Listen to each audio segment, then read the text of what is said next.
교회를 다니면서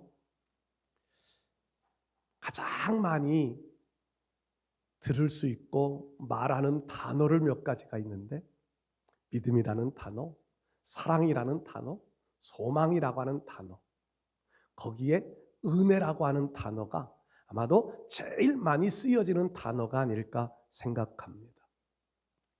은혜, 이 은혜라는 단어는요, 우리가 아무 때나 갖다 붙여도 다 통해요. 은혜 받았습니다. 은혜 받으세요. 은혜로운 삶 되세요.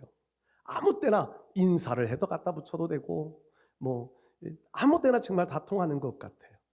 은혜라고 하는 단어를 그런데 의미를 잘 모르고 사용하는 경우들이 많아요.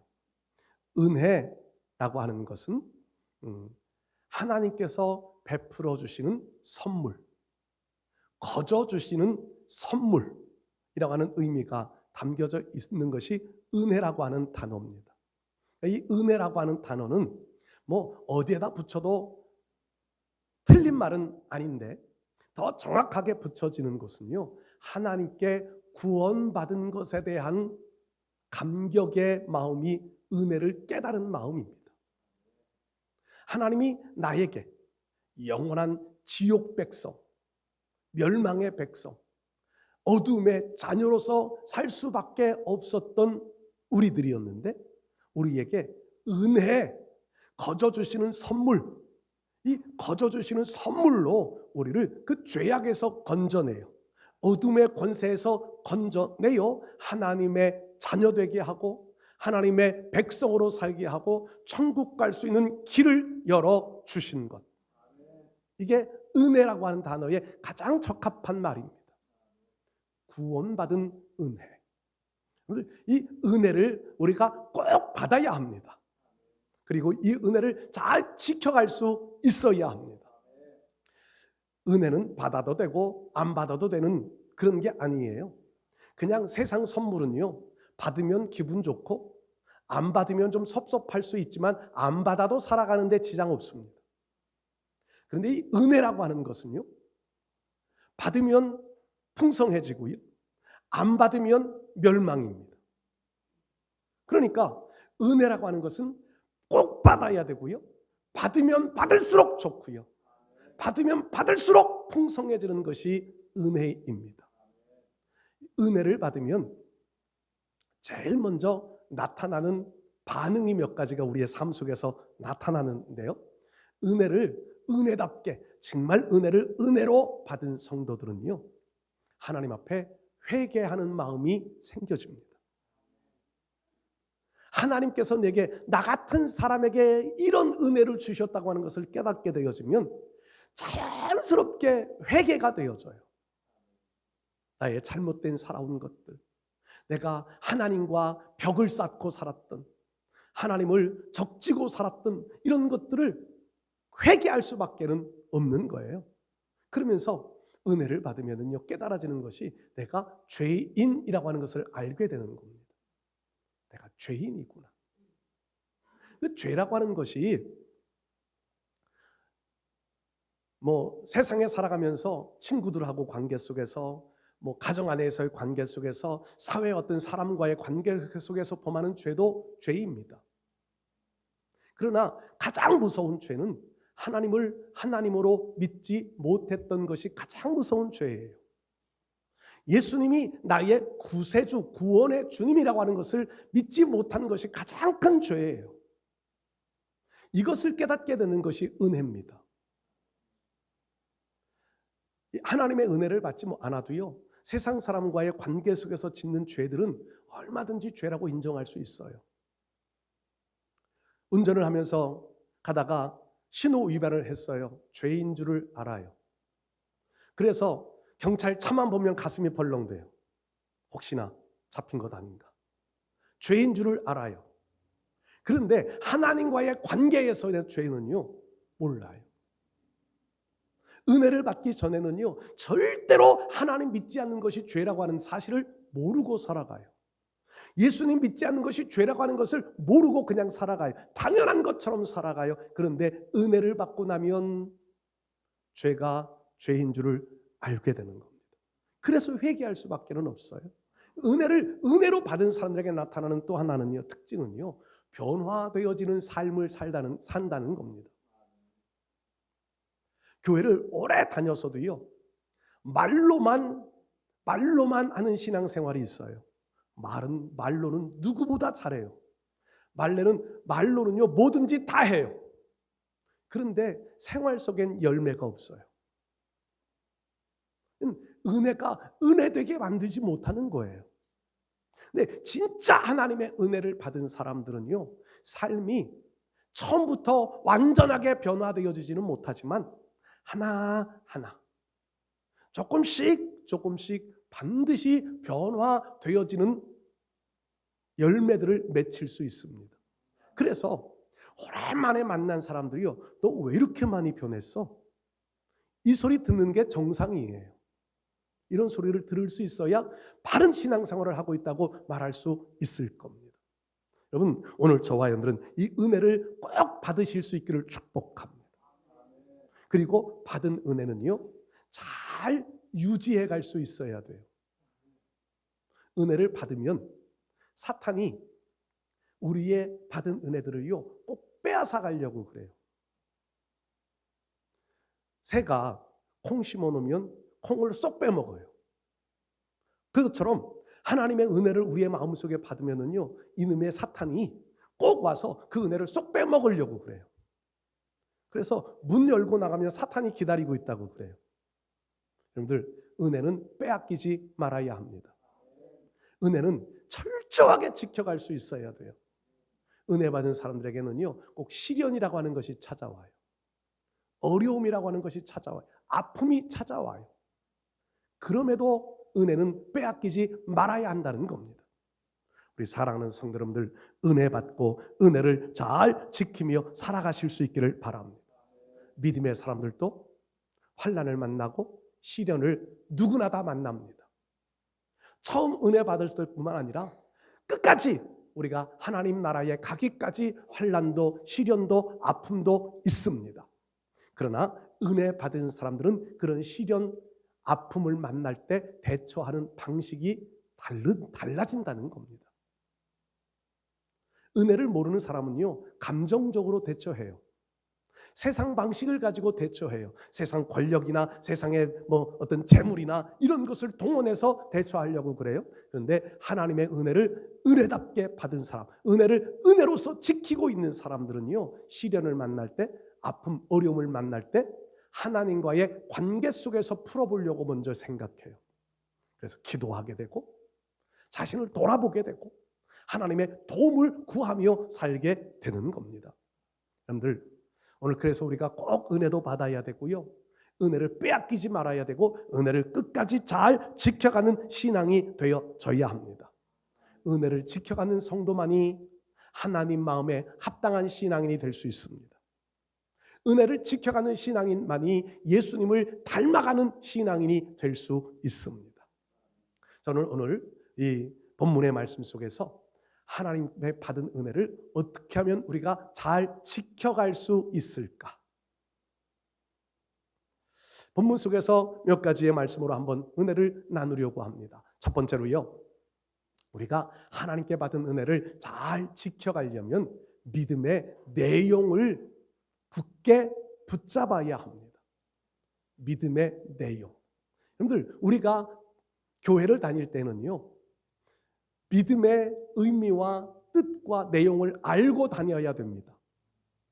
제가 언젠가도 말씀드렸지만 그런 믿음의 내용을 모르고 교회를 다니면 자칫 잘못하면 광신자가 될 수 있습니다. 광신자. 그냥 열심을 내요. 그냥 교회를 다녀요. 이런 광신자들에게 위험한 것은요, 이단의 유혹 속에 쉽게 넘어간다는 겁니다. 믿음의 내용을 모르면 이단의 유혹 속에 쉽게 넘어가요. 그리고 어려운 시련 앞에 너무 쉽게 굴복하고 신앙을, 믿음을 포기하고 마는 거예요. 네, 믿음의 내용을 바로 알면 우리가 은혜를 잘 지켜갈 수 있게 됩니다. 우리가 성경의 내용이 믿음의 내용이지요. 성경에서 말씀하고 있는 것들이 믿음의 내용인데 제가 성경을 쭉 이렇게 생각하며 요약을 나름대로 해봤어요.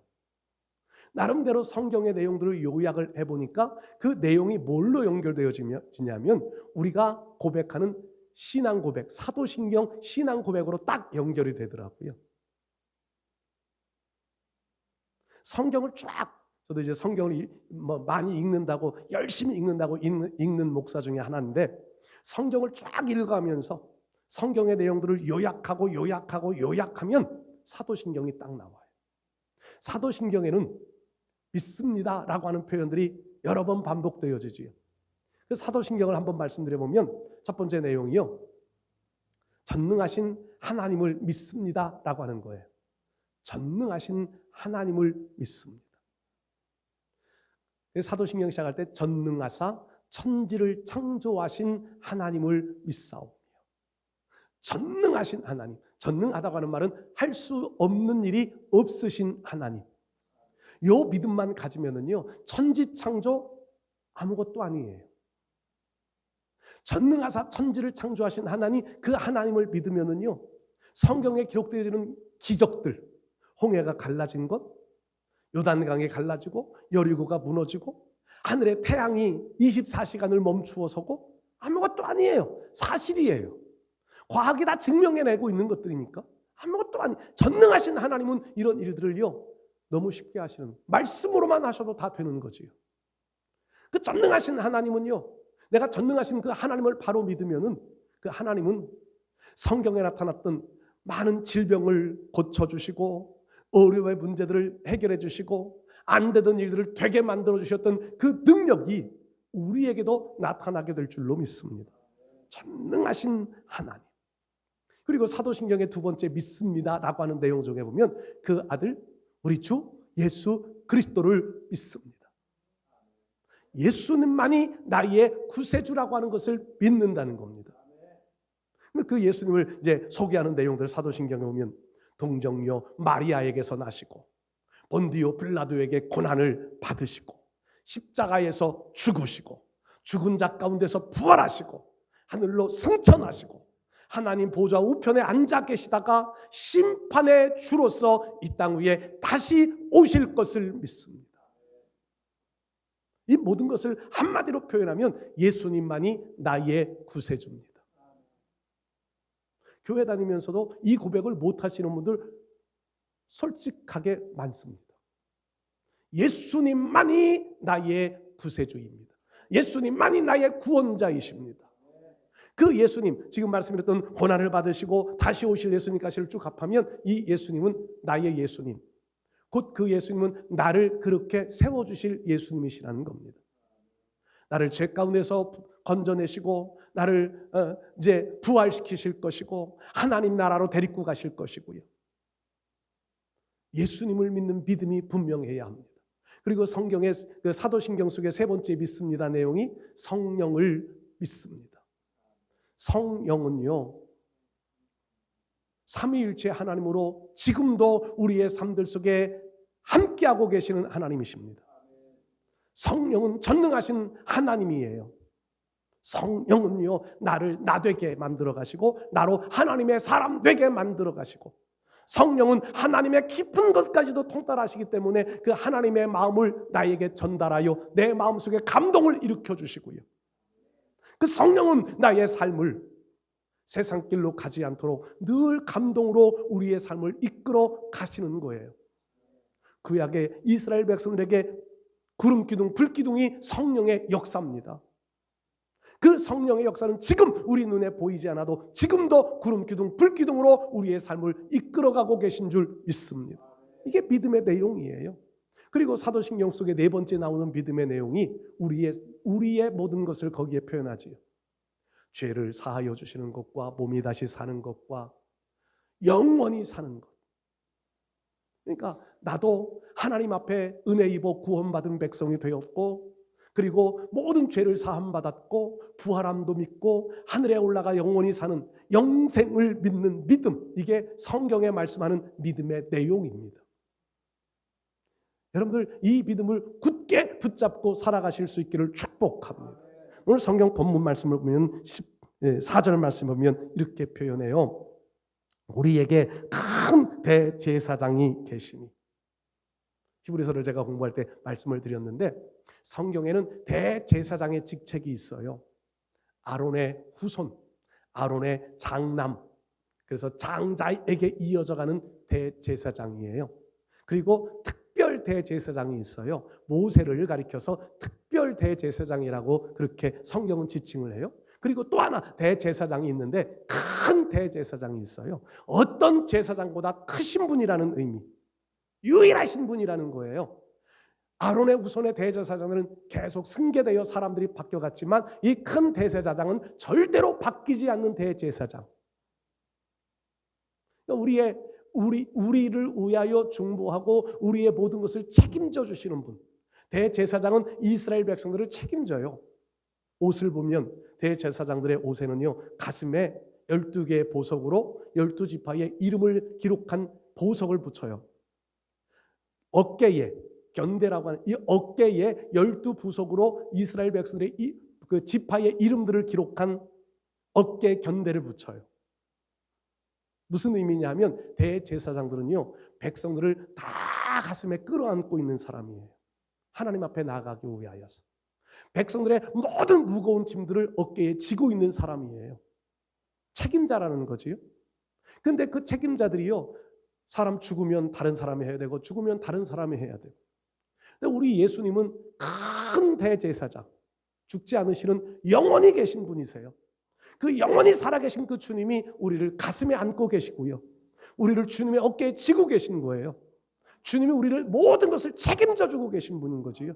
이 큰 대제사장, 그분을 가리켜서 우리의 믿음의 돌이다. 14절 뒷부분에 보면 우리가 믿는 도리를 굳게 잡을지어다. 믿는 돌이, 이게 믿음의 내용입니다. 그 중에 오늘 이 히브리서 4장에는 예수님이 우리의 큰 대제사장이심을 굳게 붙잡고 믿어야 한다는 겁니다. 여러분, 신앙생활하면서 여러 가지 일들을 만나지만 예수님만이 나의 구세주 되어주신다고 하는 이 믿음의 내용은 절대로 포기하면 안 됩니다.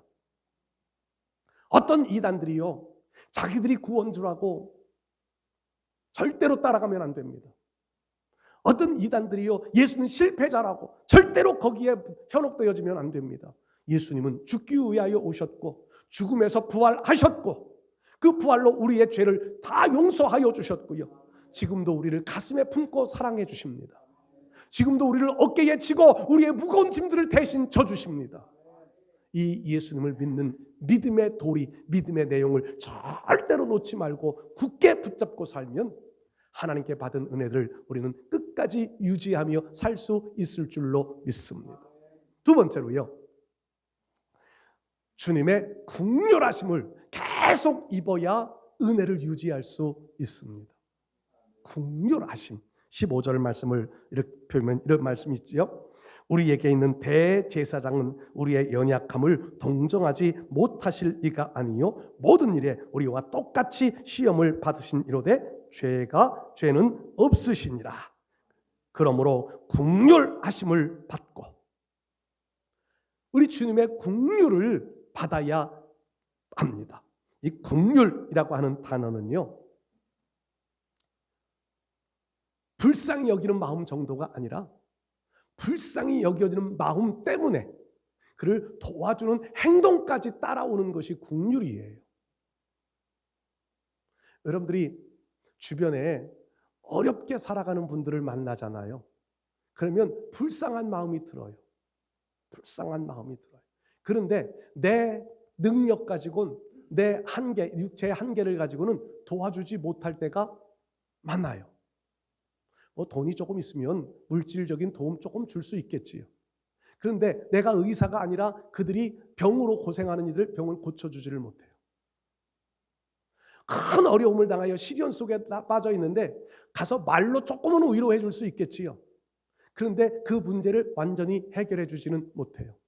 우리는 그래서 긍휼이라고 하는 것을 우리는요, 잘 실현하지 못합니다. 내 인간의 한계 때문에. 우리 예수님은 긍휼을 베푸신다. 한없는 긍휼을 베풀어 주시는 분이에요. 무한한 긍휼을 베풀어 주세요. 그래서 주님은 불쌍히 여기는 마음만 가지고 끝이 아니라 그냥 쬐끔 이렇게 도와주시고 끝이 아니라 주님은 얼마든지 도우실 수 있는 능력을 가지고 계신 분이 우리 주님이신 줄 믿습니다. 성경 말씀 보면 예수님께서요, 기적을 베푸실 때 늘 그런 단어가 불쌍히 여기사, 긍휼히 여기사라는 단어가 따라와요. 불쌍히 여겨요. 베세다 광야에 장정만 5,000명, 한 2만여 명이 넘을 거라고 추산을 하는데 그 사람들이 모여 있어요. 말씀을 듣기에 집중하고 있어요. 배고픈 것도 몰랐어요. 해가 져요. 예수님께서 그들을 향하여서 불쌍히 여기는 마음을 가지고, 긍휼한 마음이에요. 제자들에게 먹을 것을 좀 나눠줘라. 제자들은 인간인지라 한계가 있잖아요. 머릿속에 계산을 해요. 돈이 얼만큼 필요합니다. 어디에 가야 이런 음식을 구해올 수 있습니다. 머릿속으로 다 계산을 해요. 근데 예수님께서는 그렇지 않으세요. 능력을 가지고 계신 주님이신지라 가지고 있는 보리떡 5개, 물고기 2마리 가지고 하나님 앞에 기도하더니요, 제자들 보고 나누어 주래요. 제자들은 믿을 수가 없지요. 그런데 5,000명, 장정만 5,000명이 먹고도 남을 수 있는 능력을 베풀어 주시, 긍휼히 여기시는 거예요. 그래서 먹을 것을 해결해 주시는 분이십니다. 우리 주님은요, 불쌍히 여겨요. 그래서 소경 바디메오가 다윗의 자손 예수여 나를 불쌍히 여기소서 외쳐댈 때에 그를 향한 마음이 감동이 되어져요. 저를 부르라. 제자들은요, 그 소리가 시끄러워요. 예수님 따라오는 사람들은 그 소리 때문에 예수님의 소리를 들을 수가 없어요. 시끄럽다고, 조용히 하라고. 다른 사람에게도 말하고 그에게도 말했을 거예요. 근데 예수님은 긍휼히 여기는 마음 때문에 그를 부르라. 그리고는 그 눈을 떠서 보게 만들어 주십니다. 예수님의 마음은 긍휼의 마음이세요. 우리가 하나님 주님 앞에 서 있는 우리의 모습이 긍휼함을 얻을 수 있는 마음이 되어져야 할 줄로 믿습니다. 긍휼히 여긴다고 하니까 일부러 막 나 스스로를 초라하게, 나 스스로를 없는 사람인 것처럼, 약한 사람인 것처럼, 아니요, 주님은 그렇게 하라는 말씀이 아닙니다. 지지난주에 우리 목사님들 그 노회 이제 행사가 있어서 모였는데 어느 목사님이요, 이제 은퇴하신 목사님에게 이런 표현을 해요. 자기는 성도들 앞에 자신감을 가지지 못한대. 자신감을 가지지 못한대요. 예, 그러니까 이 목사님이 뭐라고 말씀하시느냐면, 제가 많은 도전, 저도 그런 표현에 속하잖아요. 여러분들 앞에 나는 부족한 사람입니다. 이런 표현들 제가 참 잘하는데, 그 목사님은 그렇게 은퇴하신 목사님이 그렇게 말씀하세요. 자기 목회의 경험상으로 성도들 앞에 나 약한 사람입니다. 나 못하는 사람입니다. 나는 부족한 사람, 이런 표현, 주님 앞에는 이런 표현을 해야 되지만 성도 앞에서는 이런 표현 절대로 하지 말라고. 성도들이 목사님을 그러면 부족한 목사님, 못하는 목사님으로 각인이 되어지기가 쉽다는 거지요. 겸손한 게 아니라 정말 우리 목사님에게는 뭘 못 맡기겠네. 저한테 맡기지 마세요. 주님께 맡기세요.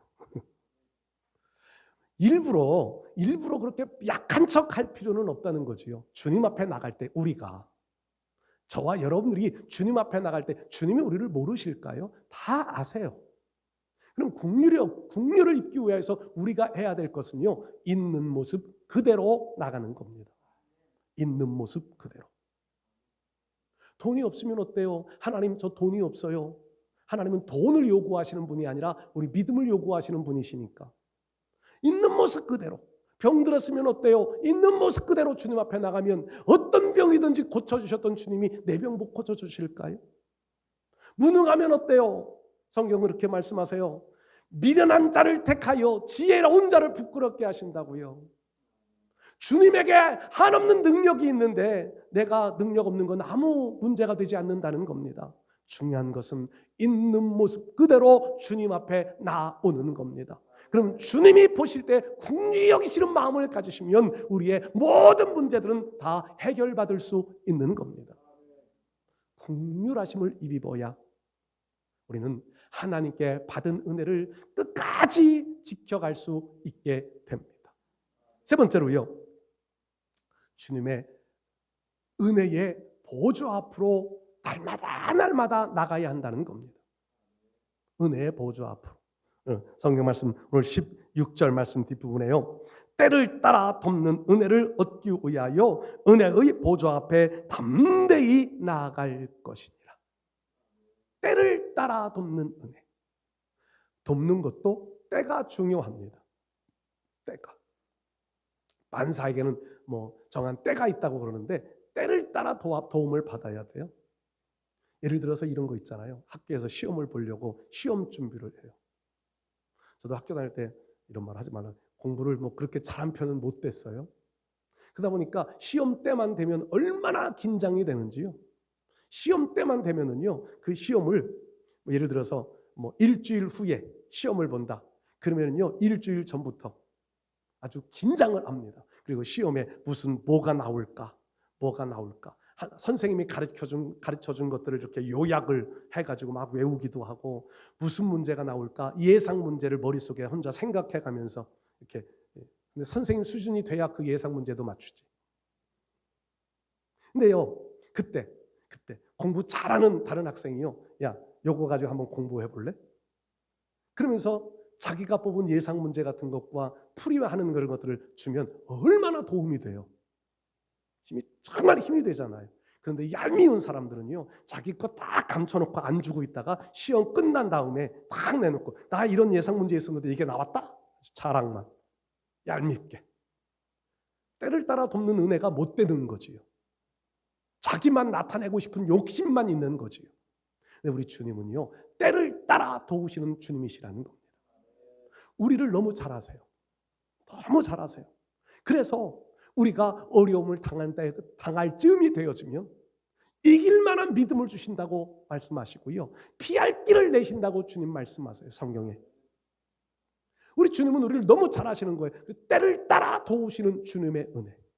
근데 문제는요, 이 때를 따라 돕는다고 하는 것이 내가 원하는 때가 있고 주님이 계획해 놓으신 때가 있습니다. 내가 원하는 때, 우리는 간혹 그렇게 하나님 앞에 원망할 때가 많아요. 내가 도움이 필요할 때 주님 왜 안 도와주십니까? 그때 주님이 도와주시면요, 우리는 사망의 길로 갈 수 있어요.